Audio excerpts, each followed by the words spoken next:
Welcome back to Backlot Pass, everyone. Today's guest is actor Amy Farrington. Amy, such a pleasure to be talking with you today. Now, as you know, first off, here's what I want to just get kind of ask you first about.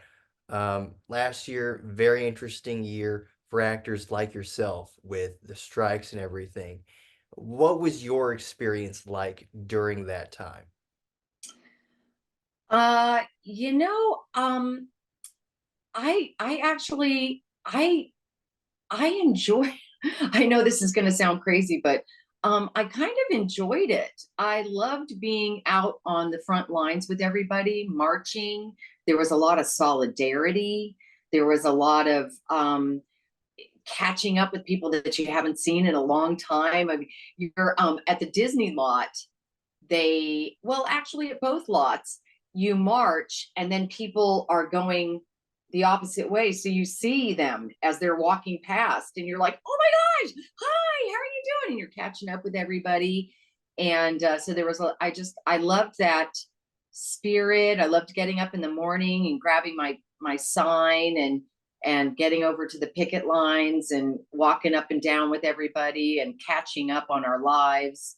But it was scary, because we were out of work, but not only us, everybody who works in the industry was out of work. So there was a lot of fear, there was a lot of trepidation and uncertainty, and but we came together. It wasn't just out there. We weren't the only ones out there on the picket lines.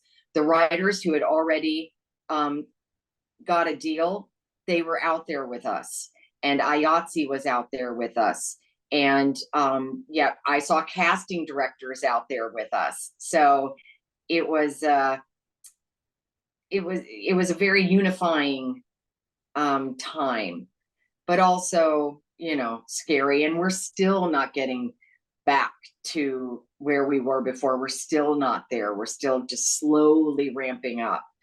So hopefully, we'll get back in the swing of it. But it was needed. It was necessary, absolutely, because we just can't make a living the way that it was structured before. I'm not absolutely positive are what we're getting out of the deal. I haven't seen it yet, but the way that it was not going to work for really anybody except for maybe the producers and the first like three people on the call sheet. We just could not make enough money to get by. We need our residuals, and we're not getting them on any of the streaming platforms. Yeah. Yeah, yeah, and what has the feeling been like for you since then? No, since that stuff ended, kind of dealing with the aftermath and looking to get back to work and everything. Well, it's been slow. It has been really, really slow. We're just, they've been trickling in.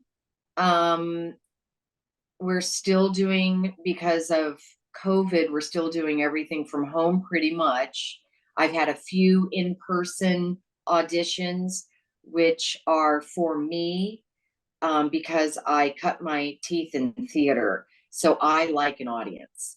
I like to have people in the room that I can make laugh.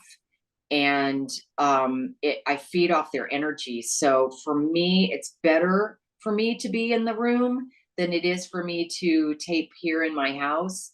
I prefer it. And so, we have a few that I got to go in there, and that was terrifying because I haven't been on a live audition since 2019. So it was a little bit terrifying. I think I had my first in-person audition like 3 months ago, and my knees were literally knocking. But you that adrenaline, it kicks in, and I ended up having a lot of fun. So yeah, but it's slowly ramping up. We have a lot of time to prepare for the auditions because we don't have anything else going on.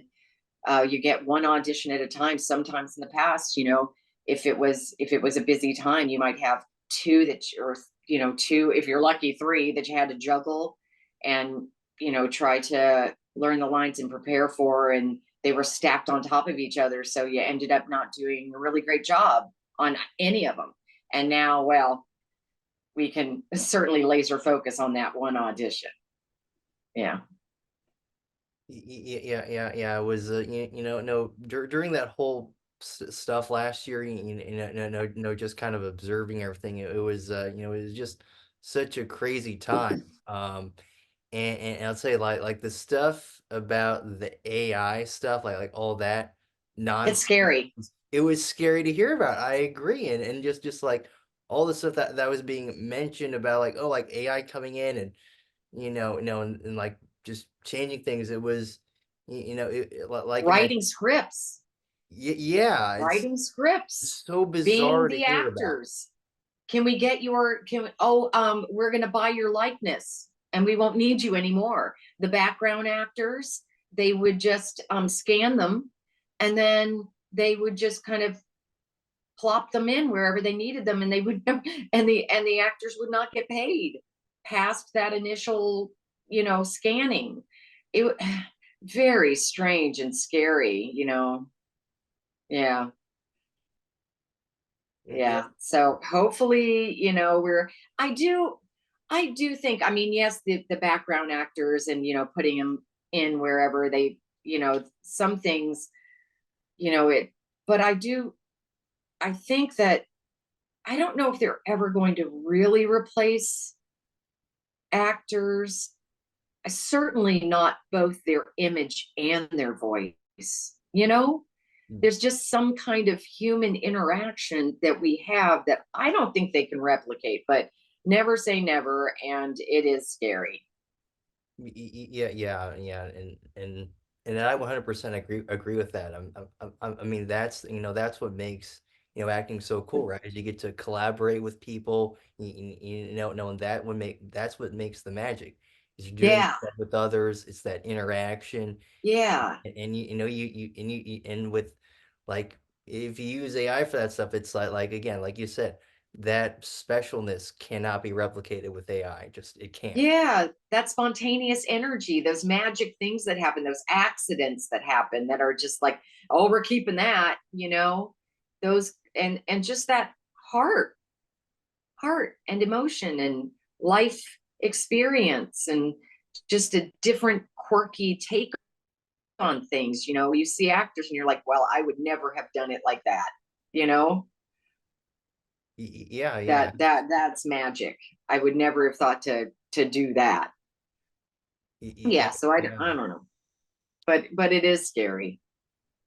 Yeah, and just as you mentioned, just the collaboration, that stuff, so important. And I think I was actually, listening back to an to a previous interview you were doing, and you were talking about how, being on the set of SWAT and how, like, everyone is like a family, right? Yeah. Yeah. That it's just, yeah, it's like a little microcosm of, you just all get so close because you spend so much time together, and you're doing this thing that's kind of, high, not high stress, but the stakes are, pretty high. Everybody's standing around there waiting for you to make the magic happen. And so you don't, you don't want them to work any harder than they have to. You want to make sure that you're really prepared, and you and your castmates are all in it together, and you become pretty close friends. I had a similar experience when I was waiting tables. It's like we're going into battle, and you get really close.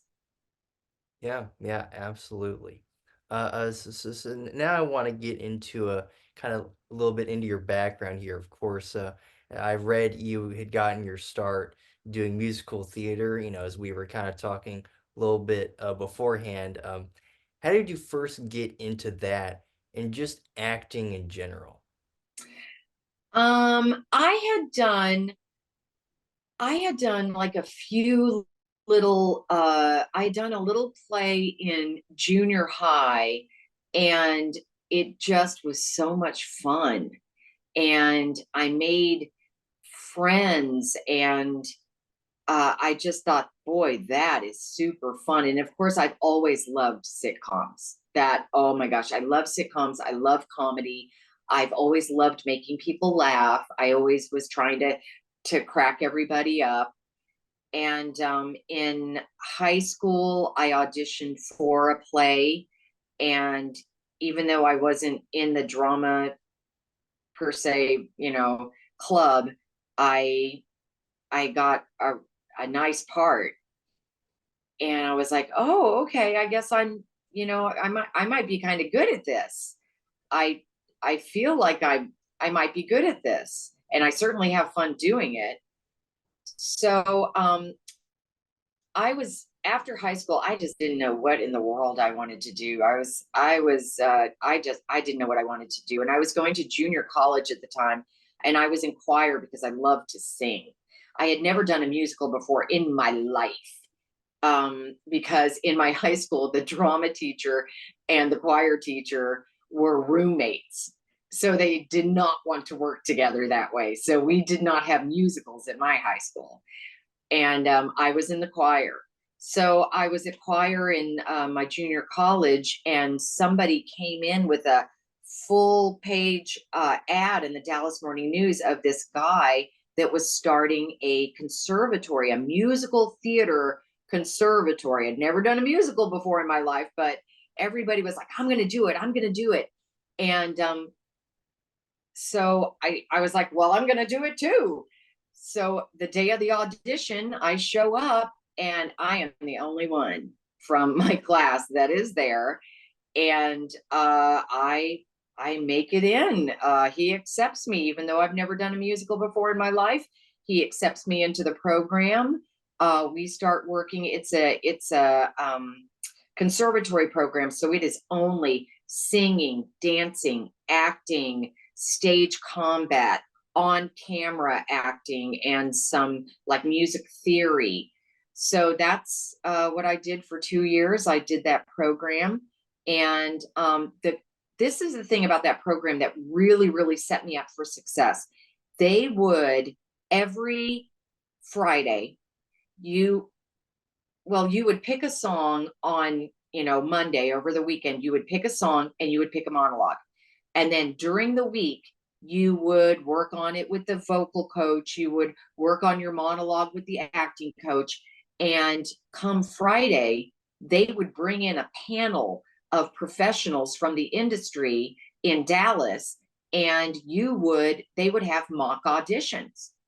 So by the time I got out of that school, I had no nerves around auditioning at all. It was like second nature for me to audition. I had been preparing for this for 2 years.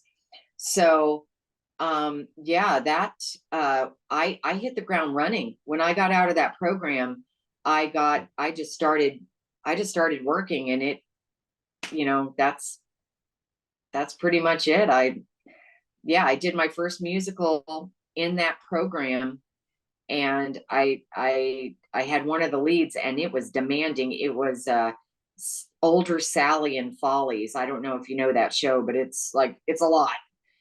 And I did it, and I was really, really proud of myself. It went off really well. So yeah, that was my first musical.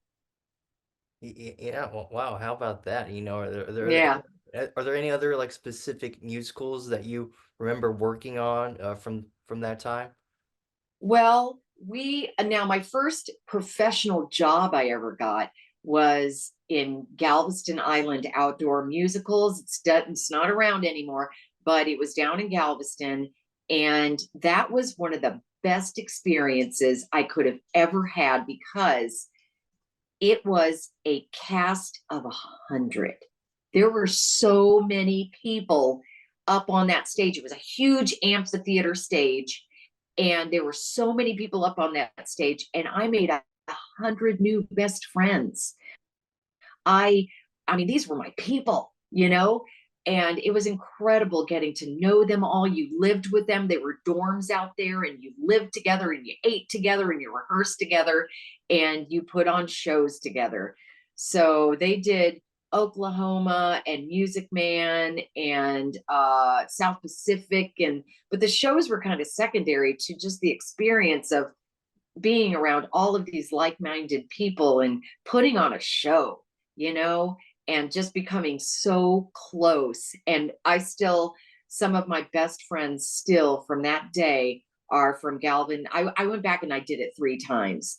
They were, I did 3 summers at Galveston Island Outdoor Musicals because I had so much fun. And some of my friends were coming back, and I was like, I'm going back too. And I never had any leads in it because they brought people from the outside to do the equity lead roles in it.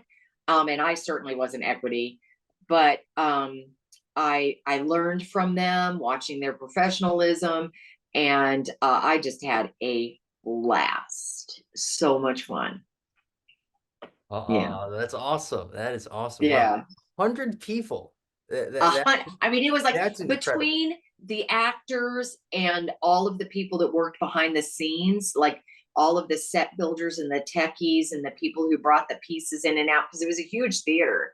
And we had a horse wrangler. I mean, there were horses that came up on the stage, you know. So it was a machine. It was uh, a lot of people that needed to make that village, you Mm. know. Yeah, and now eventually I think you ended up moving to Chicago, right? I did. So what was that move like? Well, I did it in increments because I had worked at um, a theater in, I did an internship at a theater in Florida, and I had worked with a guy, and we did a cabaret. And I had worked with a guy in that cabaret who was doing theater in Indiana. He was working at a place called Amish Acres, and they did a musical called Plain and Fancy, which was about city folk getting into a car accident in Amish country. And the Amish people have to take them in. And it took place at kind of like an Amish theme park. It was called Amish Acres. And they actually paid, you know, I mean, you get paid here and there, but we I did theater for free. But these people actually, this company actually paid people. And I got a call from the director of this theater saying, I'm doing this play called Plain and Fancy. We can't find this part. Somebody who's in the cast said, I know who can do that part. My friend Amy can do that part. Would you like to come up and do the part? I didn't even audition. He just took it on John's word that I could do this part. And I was like, I go, how close are you to Chicago? Because I always had it in my mind. New York seemed a little scary to me. Um, but I knew that I wanted to do more theater. I wanted to be in a place where there was more theater. And that place for me was Chicago. And I said, how close are you to Chicago? And he said, we're 2 hours away. And I said, yes, I will take the job. And do you have some place where I can store all of my stuff? Because I'm going from your place to Chicago. And he said, yeah, bring it. We have some place to store it. So I spent a year, almost a year in Napanee, Indiana, doing Plain and Fancy. And then I stayed and did their Christmas show. And then I moved to Chicago. And it was quite a shock because I moved in winter and I'm from Dallas. And that winter is no joke. But I had a friend who was living there and I lived with him. So my landing was, you know, pretty soft. He had a place for me, and I just started making inroads into the theater scene there. And I started working at a theater called Bailiwick. And I think I did like the next 4 productions at Bailiwick. I did one job, and then I did the next job, and then I did another job, and then I did a fabulous show that was probably one of my favorite stage things I've ever done, called Jeffrey, where it's got all these men, but one woman who does like 7 roles, and it was chef's kiss. It was fantastic. It was written by the guy who did Adam's Family Values, the movie the Adams Family. It was so hilarious, and it was just such a that role was such a gift, so hilarious. So yeah, so yeah, my time in Chicago was like sublime. It was exactly where I needed to be at that time in my 20s. It was Yeah, perfect. yeah, absolutely. Yeah, yeah. Like I guess looking back now, what would you say were like some of the big impacts of that move, that they that would end up kind of having that move would end up having kind of on your career moving forward. Well, I did. It was like, this is kind of a lesson in don't say no to anything, you know, because my friend wrote a play and she asked me to do the stage reading.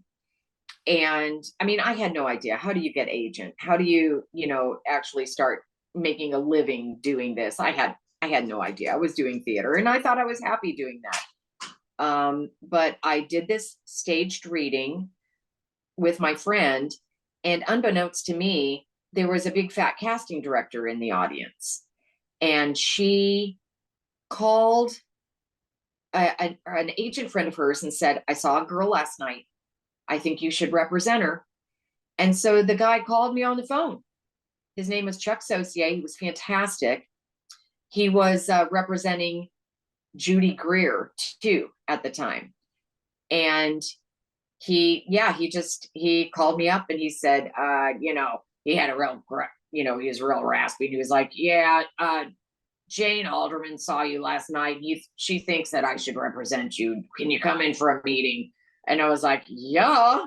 So I went in for a meeting with him, and he was like, "I like you. You make me laugh. Okay, let's I'm gonna represent you." So I started going out on commercials and TV film things, a whole new, I'd never done it before, really. I'd never done TV film before. I'd never done camera work before. So that was a whole learning curve for me. And I started making inroads there. And then I went to another agency, and I had worked at that agency for, maybe 5 or 6 years. And they did what they in Chicago at that time. Now there's tons of stuff shooting in Chicago, but at that time there was nothing shooting in Chicago. There was Early Edition and a show called Cupid, and that was it. And I'd done them both. Oh, and some exteriors for ER. And so I'd done them. I did them all. And my agency said, "Amy, I think it's time for you to move to Los Angeles." And I was like, okay. Also, I had been in a production that made me equity, which made me union as an actor on stage. And although Chicago is a huge theater city, the equity theaters, there aren't a lot of those. There's not a lot of opportunity for somebody. At that time, I had kind of stopped doing musical theater, and I was just doing straight plays, and there was not a lot of opportunity for me anymore. So when they said, "I think it's time for you to move to Los Angeles," I went, "Yeah, okay, okay, I'm going to move to Los Angeles." And I'd never been before, ever. I packed up all my stuff. I moved to Los Angeles. They set up meetings with agents, which is like huge, huge, because you just getting an agent is the hardest thing. It is the hardest thing in this business. And if you don't have an agent, you don't have the opportunities, because that's the door. So they set up these meetings. I met my agent. They took me on, and yeah, the rest is history. It was It was fantastic. I've changed agents a few times since then, but the woman that I met at that agency has been my manager. And I think that you communicated with her, Megan. She's been my manager since that. I've been working with Megan since that first meeting in 1999. Yeah. Wow, how So about that? I know. And then, I mean, from there, I got my first pilot. I got it like maybe 4 months after I moved here. I got my first pilot. And then that pilot ended up not going. But then I got the Michael Richards show. And we shot we shot 11. They only aired 9, but that was, I mean, what an incredible experience. I mean, just like pinch yourself kind of experiences that I've had out here. And I'm so lucky, you know, that just the stars aligned. Yeah, Yeah. absolutely. And like I think that that's just kind of it's one of those great things about life, right? How one thing leads to another, then that thing leads to another thing, and just kind of, just keeps on going. Yeah, that's right. That's right. Yeah. If I hadn't moved to Chicago, I mean, like, yeah, just all these things just kind of all these experiences lead you to that next experience. So yeah, just feel I'm so grateful. Yeah, for sure. So, as you mentioned, of course, you were on the Michael Richards show, and this is, you know, you do such a great job on this show, really. And it's, of course, as you know, it's just such a strong cast in general. It's, I mean, I mean, it's pretty incredible. incredible. I mean, you got yourself, of course, there's Michael, then you also got Bill Cobbs, Tim Meadows, William Devane. It's just the talent there is insane. I mean, it's so cool. When Billy was I think it was our first week of taping, and the director kept coming up to him and saying, "William," and finally he goes, "Guys, everybody, stop it with the William, okay? Don't You can call me Bill, you can call me Will, you can call me um, just stop it with the William." And I said, "Can I call you Billy?" Because it's like one of my favorite names. I was like, "Can I call you Billy?" And he goes, "Would you?" And I was like, "Yes, I'll call you Billy." I mean, he was so cool. Everybody was so cool. And it was my second acting job on camera, like on a sitcom. It was my second sitcom. It was like, just like, what am I? Oh no, what am I doing? What's happening? It was incredible. Yeah. Yeah, absolutely. And like I mean, this show, it was, when it came on, it was a pretty big deal at the time. It was on NBC, of course, just 2 years after Seinfeld had ended. So I mean, when you got that role, just what was your reaction? I disbelief. I mean, absolute disbelief. I just couldn't wrap my mind around the fact that I was actually doing this. Because we all have, when your dreams actually come true,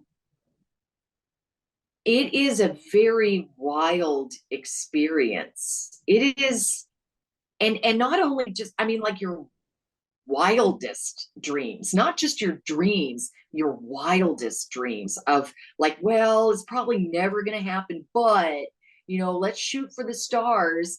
And then it happens. And you hear all these stories about people who they've been hoping for this their whole lives, and it finally happens and it still doesn't make them happy, those kinds of stories.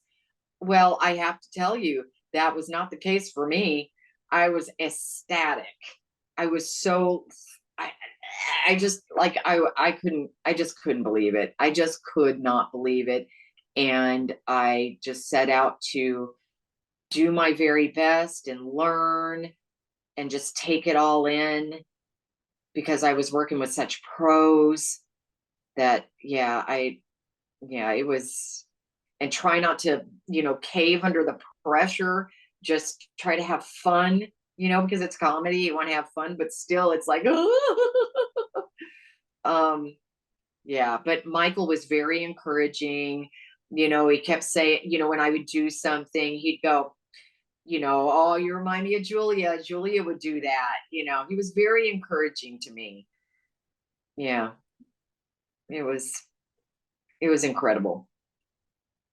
Yeah, Yeah. and what's really cool is that no, I'm no, I'm not sure if you've seen this, but every episode of the show, including the pilot as well, all those episodes they're actually on YouTube. It's like every episode is. Really? Yeah, yes. I should check it out. So I haven't seen those since there. Well, there are some episodes that maybe are not on YouTube that I've never seen. If those are on YouTube, that would be incredible because there were like I think there were three that didn't air. Um, but yeah, I'd like to go back and check that out. And that was yeah, such a baby, you know. Yeah, absolutely. And the thing is I think when I go back and watch those episodes, I think the one thing I just wish is that it had just gone on a little bit, just a little bit longer, gone a You little bit know, longer. yeah, yeah. I think the premise was so funny because he was kind of like ramping up to be, I don't know if Peter Sellers and the Pink Panther Oh yes. franchise. Just the Inspector Clouseau. He was that guy who was his methods were like madness, but in the end, he solves the case. And it was the perfect part for him.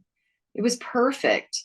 Yeah, I wish it was. I wish it would have gone on a little bit longer, and well, certainly, that it hadn't gotten canceled. It just like goodbye. Yeah, can be harsh.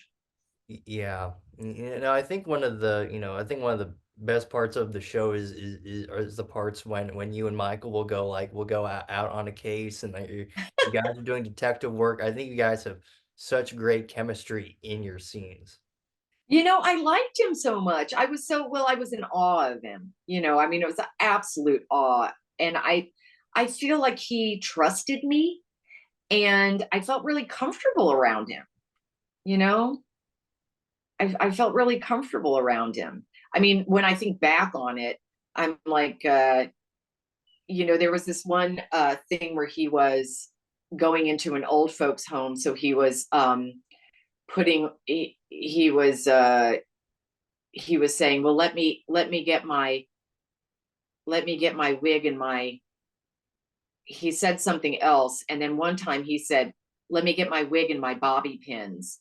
And I went, oh, bobby pins is funny. There were a couple of times. There was another time where he said, he came up with a word and he said, a cabillion. And I said, oh, cabillion is funny. And, oh,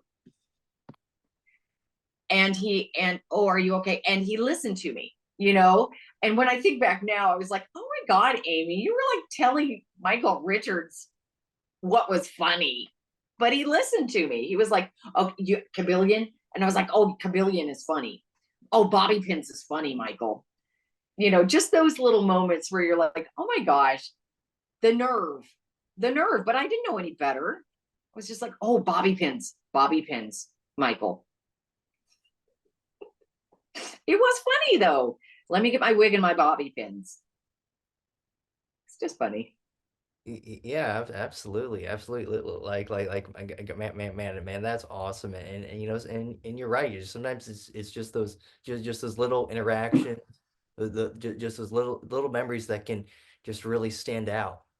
Yeah, it was, and I have to say, he had a lot of pressure on him. He had a lot of pressure on him. He was coming off this huge success from Seinfeld. He was on the top of the world. He was the dude, and so it was a lot of pressure. It was a lot of pressure, and he put a lot of pressure on himself. and he just wanted it to be all that. And yeah, I wish that it could have I wish it could have been all that for him. I wish it would have been all that he wanted it to be. Yeah. Yeah. Yeah, now Michael Richards is actually not the only Seinfeld cast member that you've worked with, because I also love your recurring part on the New Adventures of Old Christine with Julia Louis-Dreyfus. What do you remember from working on that show? I well, first off, I remember the audition. Carrie Leiser is the creator of Old Christine, and the audition, um, she tried to give me the role in the room, which is like, no, you do not do that. But she was like, you're hired. Can you come to the set right now? Can you? And the the casting director was like, Carrie, no, we don't do that. We have to, yeah, this got to go through proper channels. There's contracts and all that stuff. And she was like, oh, okay, okay. But the part was just, it was such a little, and she really helped me in that audition. She said to me, Amy, my feeling for this character is that she's terrified. She is. So in the pilot, not subsequently, she got a little snarky later on, but in the pilot, she was terrified of doing, she's like, oh, I just, she's clueless, and she's so yeah, I was like, oh, okay, okay, I can do that because I'm terrified right now. I'm in front of you guys and my adrenaline's going, and I love to play scared characters because I just use it. And yeah, so she was like, oh, okay, yeah, come to set. Carrie, no, no, Amy, no, go. We'll be in touch with your agent. And then just I remember doing that my part is with Julia Louis Dreyfus. It's with her. It's just us two. And we did it in front of a studio audience. And it got this huge laugh. And, everybody was laughing and clapping, and they were like, cut. And Julia just went, you knocked that out of the park. And I was like, you know, it was just it's surreal.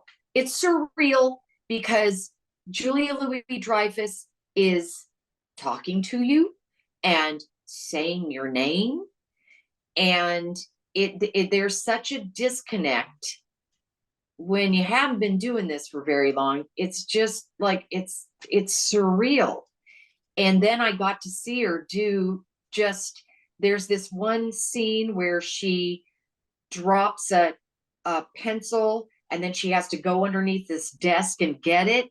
And it was just a masterclass in physical comedy. And we all were standing around, even though we were not in the scene. It was just her. And I think maybe Wanda Sykes, but I think it might have been just her. And she was, going underneath this little desk trying to get all the pens and gather them up. And she just kept knocking the pens off and we just, everybody was standing around watching her because she was giving a master class in physical comedy, and she was gracious and lovely, and Wanda Sykes was so lovely and uh friendly, and you were just part of the team doing and the writers, they wrote me some hilarious things that I got to do. When they got to know me, she got a little bit more, snarky, and I was teaming up with Wanda against Julia. And yeah, it was a dream. It was a dream role. It was exactly what I love about doing sitcoms. You come on, you do the funny, and you leave. It was a perfect job for me. Yeah, Yeah. absolutely. And you know, no, and what's interesting is of course, you have is you have that background in theater, performing in front of audiences. And I think you definitely get that when you're doing the sitcoms, Oh, in front of an audience. it is the best. They are there to laugh. They are there to laugh, and you feed off their energy. And it's electric. It is electric. And then something that I didn't really know about because I'd never been to a taping before I moved to Los Angeles was that they give you new lines right there in front of the audience. They come in with new jokes and they give you things to say. And because I'm a theater girl who's used to like learning lines, really quickly, and with all the auditions that you have to do, you have to learn those lines really quickly. That set me up for success on that. And when they would come flying in with these lines that were even funnier than the thing that you were saying before, it was just like, and the audience hadn't heard it yet. And you were just like, oh, I can't wait to come on and say this line. It's so fun. It is so fun. It's everything that you love about theater and everything that you love about being on camera and sitcoms. It's the perfect job for me. I love sitcoms.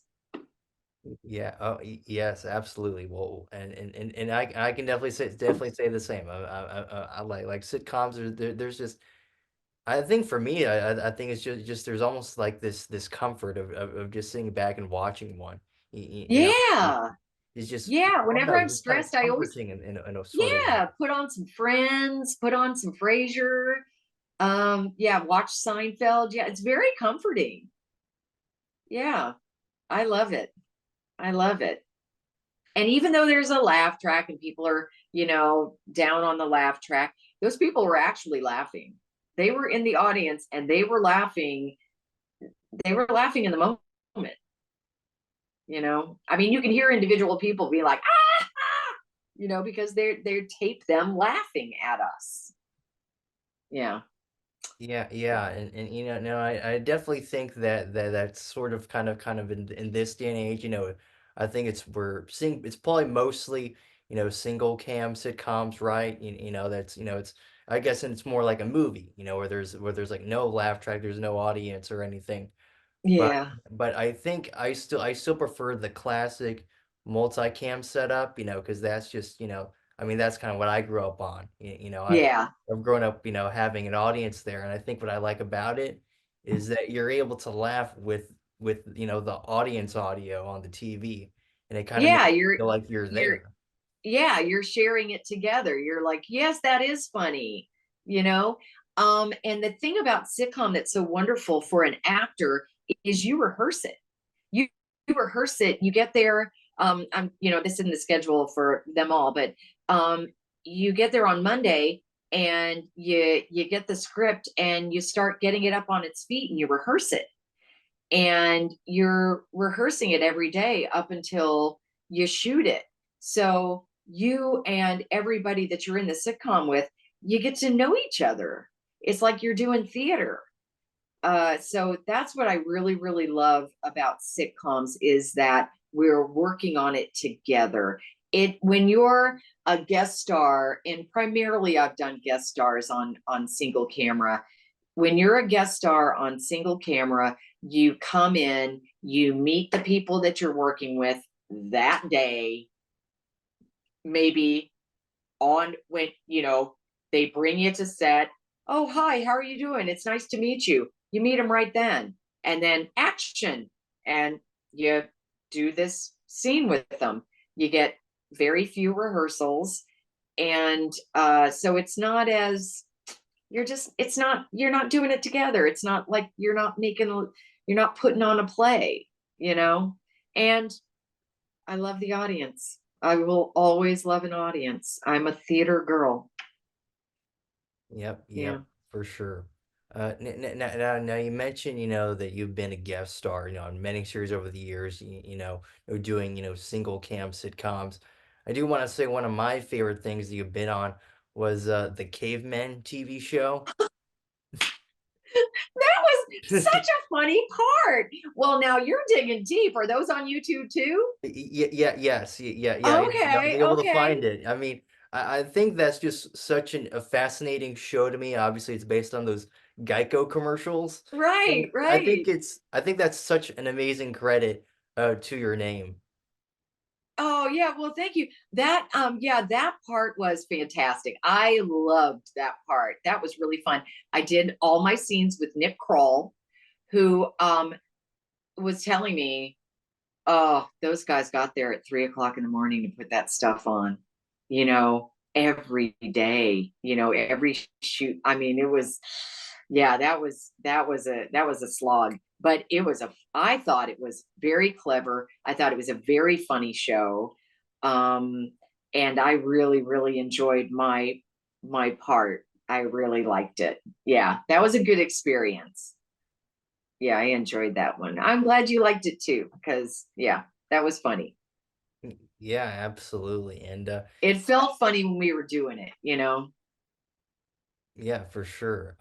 Now, actually, I should probably bring this up, because the first role that I actually ever saw you in, it was another guest role that you had. Um, so it was on a little HBO show called Vice Principals. Oh, yes. Yeah, that Vice principals. yeah. That was my first that was my first exposure to your acting, and it was a let's just say no it's a very interesting role that you had in that you had in the show. It was Yeah. funny though, super funny. Oh, thank you. Thank you. Yeah, those guys were so talented and so yeah, they were so talented. I went to South Carolina to shoot that, and I spent a week in South Carolina shooting that. And yeah, that was fun. That was a lot of fun. It was I don't there was a bit of nudity in it, and I'd never done nudity. I really, really thought that I was going to be able to get through my entire career without doing it, because I mean, let's be honest, who wants to see it now? But yeah, that was like, oh God, oh no, my dad has HBO. Uh but yeah, but the part was just, it was, I read it and I was like, oh, this lady's full of it. This lady is yeah, I know this person. I know this person. Well, I'm glad you liked it. Yeah, of course. Yeah, I have very fond memories of very fond memories of watching that show. Back in the day, I watched like the entire series when it was on, and yeah, and your part was very memorable. You definitely made your mark. So Oh, thank you very much. Thank you very much.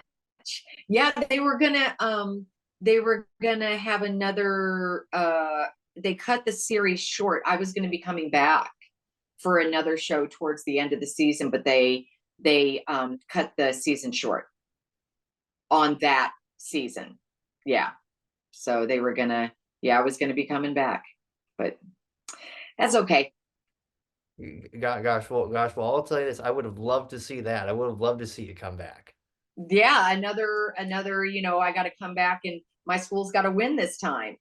I Yeah, wonder what yeah. shenanigans I would pull. I don't think that they would entail acid, but yeah, that was crazy. That was so crazy. Definitely a very very crazy show. It was Yeah. I remember watching it and just like it felt like every week it got progressively more like insane with just the stuff that was happening. I mean, they burned her house down. It was like, Yeah. what? This poor lady. Yeah. Yeah. Yeah. And of course, you've done, also a lot of pilots, over the years. Are there any particular pilots that you've done that stick out to you as ones that you really wish, had been picked up for a whole series? There was one in particular, it was called Me and My Needs, and it was the funniest script. It was a woman named Judy Toll who, it was like her story. It was her story, and it was starring Nicole Sullivan. Stephen Root was her boss, and I played a coworker. And I really would have loved for that one to have gone because it was really funny. It was Nicole Sullivan was so charming and funny and vulnerable, and you just related to her. And my part, she was so delusional, and she just thought she was all that. And Stephen Root was hilarious. uh I really wish that that one would have gone. That would have been fun to do. Yeah, I'm trying to think of the other pilots. That is the one that really stands out to me, that I just thought was, gosh, that was so good. Was so good. Yeah. And but Judy had cancer, and she was going through it during that time, you know, but she got to see her pilot made. And yeah, I wish it would have gone, but yeah, it was good though. It was a good one. It was funny. If you ever get a chance to watch it, I don't know if it's on YouTube, but that was a really, that was a good pilot. That was funny. Female forward. Well, Yeah. okay. Well, I will have to. I'll have definitely have to search that up. See if I can find it somewhere on the Yeah. internet. See if someone has it somewhere. Yeah. Me and my needs. Yeah. Hopefully, hopefully that's out there somewhere. Yeah, I would, definitely love to see it. And I think it's kind of the thing about, yeah, I'm sure that's the thing about pilots. No, it's like when you make something and it's like wow, like this is so cool, and and you just wish you wish you could see the full potential of a project like that.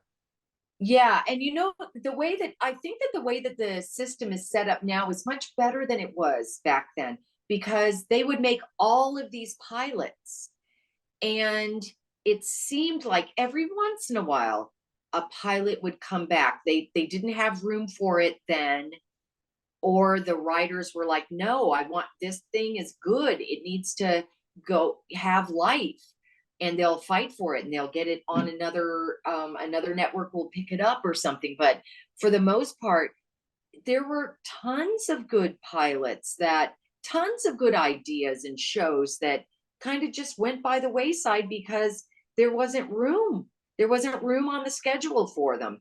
And then it was just kind of like, well, it didn't go anywhere. So, we it wasn't good enough, but it had potential. And the way that things used to be, even, with Friends, it wasn't a huge hit the minute that they put it on. And Seinfeld wasn't either, but they gave it time to find an audience. And they just, by the time I got into the sitcom world, they did not give anybody time.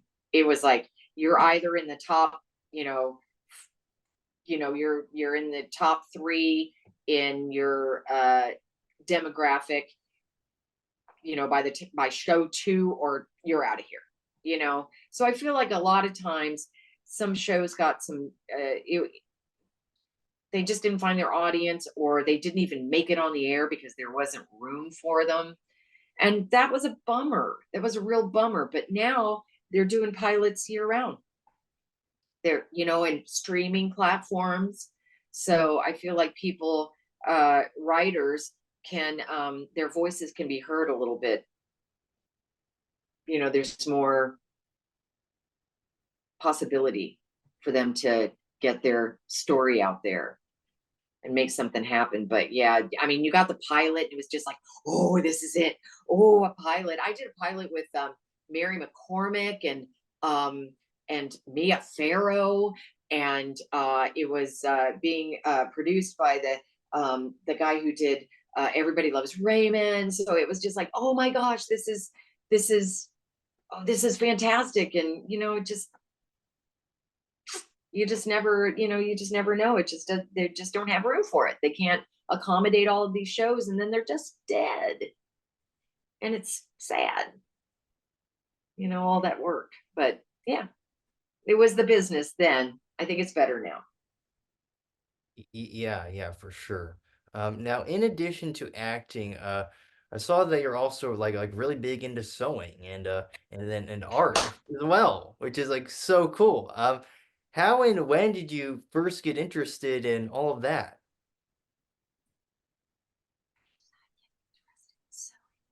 I think it started because I think the first thing I ever made, I went into a store by my house that was next door to um a upholsterer. And next door to that, they had like this little shop where it had all their um extras, all the fabric, all the rolls of fabric and stuff. And I went in there, and they had this fabric was like, $4 a yard. And it was, on these big long rolls. And I was like, oh, that'd make a good purse. So I went to the fabric store. I got a pattern for, I always love crossbody bags. That's the kind of purse that I always liked. And I was always looking for crossbody bags. And I could never find exactly the size that I wanted, or it didn't feel good on my shoulder. And I guess it's mostly about problem solving for me. I I felt like if I could learn how to sew, I could make the things that I needed in my life. So I bought some of this fabric at that upholstery place, and I came back and I got that pattern, and I got a machine from a thrift store that was like an old um Kenmore that's just like a metal beast. But the lady had told me that she had fixed it up and that it ran. And I was like, okay, let's see how this goes. And I learned everything that I could about the machine, and I just started making the patterns kind of an easy pattern. So I had success right away when I made this bag. And that just kind of keeps you going, well, what else can I make? And now I have been sewing for forever. Here I have my purse right here. This is the exact pattern that I made. It's a crossbody bag. This is the very fabric that I got from the store. And then I do all kinds of fun insides. I learned how to do zippers by making bags. And yeah, so I make bags, and now I make clothing for myself. And I love it. I love it. And it's something that in my life that I can, with acting, you do auditions and you send them out into the ether. And, you just, there's not much, you just never know. With this, you start a project and you end the project, and there it is. It's something that I can hold in my hands. It's something I can use. It's a win. Oh, I made that bag. And then you're out and people are like, where'd you get your bag? And you're like, I made it. You know, uh I didn't know that I would turn into such a sewing person. But and my mother sewed a lot of clothes for me. So my mom is gone now, and she never really saw me get into sewing like this. And that's sad for me, because I think my mom would have been my biggest cheerleader in this arena, and would have loved to have seen the things that I was making. And I feel really close to my mom when I'm sewing. You know, I feel a connection to my mom when I'm sewing stuff. So yeah, I dig it. I really like it. What are some of your favorite sewing creations that you've made? Well, I love my purses, and right now I'm making aprons. And here, I'll turn you around. Sorry that the place is a little bit of a mess, but here's an apron. Do you see that? Nice. Yeah. So I made that yesterday. I made that yesterday. I made that in the space of a day. I can make, you know, I can make a pretty little apron. And it's just like instant gratification, and it's meditative. So, when you're doing it, you're concentrating on something, and it's meditative. It's active and it's meditative. And I like that focus. I think I maybe have a little bit of an ADHD, so it's nice for me to really have to focus on something. It quiets my mind, and and then you have something that you can actually use at the end of this. Give you a little control, some control. Because we don't have control in this business. We have zero control unless you want to write, produce, and create something from the ground up. You don't have any control. You do what you can, and the powers that be decide whether or not you get the part or not. So, and people are always like, when you step onto the set, they're always like, "Oh, thank you so much for doing the show." You're like, I I'm here at your, you know, because you picked me. Thank you. You know, it's not, yeah, I'm not in the place where I'm picking and choosing. They are the ones that are making the decisions. And that's fine. That's fine. When it goes my way, it's great. Hmm. Yep. So people can follow you on a TikTok, right? If they want to follow, I guess your sewing adventures. Yeah, I'm gonna say with my TikTok, I really dedicate that to my sewing. And other than that, I don't really have a big my Instagram. I tried to when I did SWAT, when I got on SWAT, I tried to get, that little blue check mark that you need to um be verified. And I never did get it because I don't really post a lot. I don't Making the TikToks are fun because it's like filmmaking. Um, so I enjoy making the TikToks sometimes, but I'm not a daily. I mean, I make like maybe once a month I'll make something and say, I'm gonna document this. Or But yeah, I'm not really great with the social media. You can follow me. I have a Facebook page. Sometimes I put things there, but not a lot. And you can follow me on Instagram. Sometimes I put things there. I'll post my TikToks on there sometimes. But yeah, most of it's for my sewing. Yeah, And yeah. it's hard too with social media because you're actually not supposed to share anything until the show airs because it's a Mm. spoiler. So it's like you by the time it airs, it's been like a month and a half.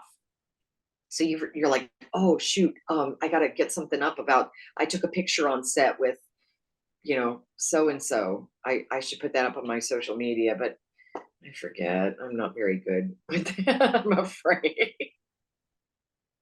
Yeah, yeah. I should be marketing more, but I've never been much of a self marketer, I have to say. Yeah, well, say this no the stuff that they post, about about your sewing stuff, it's super cool. I mean, you are extremely talented with that stuff. I mean, you've made some pretty incredible things, so it's really awesome to see that, and it's great to hear that you enjoy doing it, and that's great. I love it. It is I didn't know it was the thing that I didn't know that I needed, you know? It just kind of happened and I was like, "Ooh, I really love this." And now I have like 4 sewing machines and uh this entire cabinet. This is my sewing cabinet. It's crazy. It's crazy how it's just yeah, kind of taken up, a lot of my life. Yeah.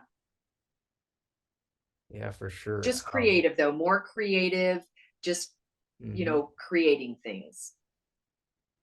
Yeah, yeah, absolutely. Yeah, I mean, yeah. I think that's great. Is that that obviously, you're a creative person, on screen, with your acting, of course that's being very creative, and then you're even creative, off the screen. And I know with your sewing, and I think I've seen it that you also make artwork as well, which is like super cool.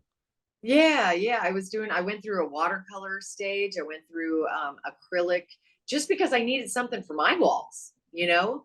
It wasn't that I just needed something for my walls. So I started, like, messing around with, these big, huge canvases and, making, like, statement pieces for my walls, and, it's a lot of fun. It's a lot of fun to create things, and, I love color, you know? So, yeah, yeah. I'm always got some little project going on. I always like to keep busy creatively. Yes, for sure. Now, last question here. This is a question that I like asking. Every guest that comes on the show. Okay. What is the biggest piece of advice that you have for aspiring actors? Ooh. Um, well, I think that I said before, don't say no. Don't say no to do it. You never know where who you're going to meet, where the things you're going to learn, where you're going to go.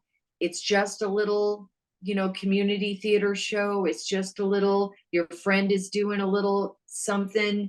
Do it. Do it. These experiences lead you places. And then also, I would say, do theater. Go out, audition at your local theater, do theater. They're always looking for actors. You can usually find a part in something and do theater because it's going to set you up.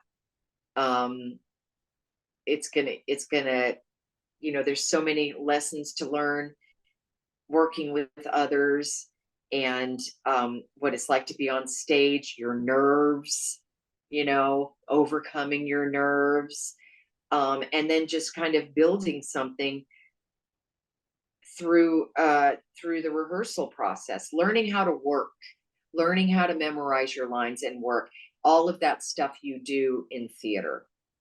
And so that's what I would say.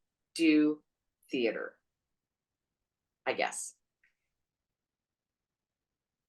Yeah, well, hey, that's some fantastic advice, and and I definitely agree. And I think theater provides, it provides an excellent background for anyone who wants to go into acting. Even if someone really wants to go into, making movies and TV shows and doing those projects, you still do theater, that can set you up, And and I'll also say that casting directors like to see theater. They like to see theater on your resume because it shows that you know how to work. You know, you actually had to get up on a stage and say lines in front of people when, all the pressure. So it shows them that you know how to work. Yes, absolutely. Well, Amy, thank you so much for letting me have the opportunity to speak with you today. Just truly, truly an honor. Thank you so much. Well, you're welcome. It's been my pleasure.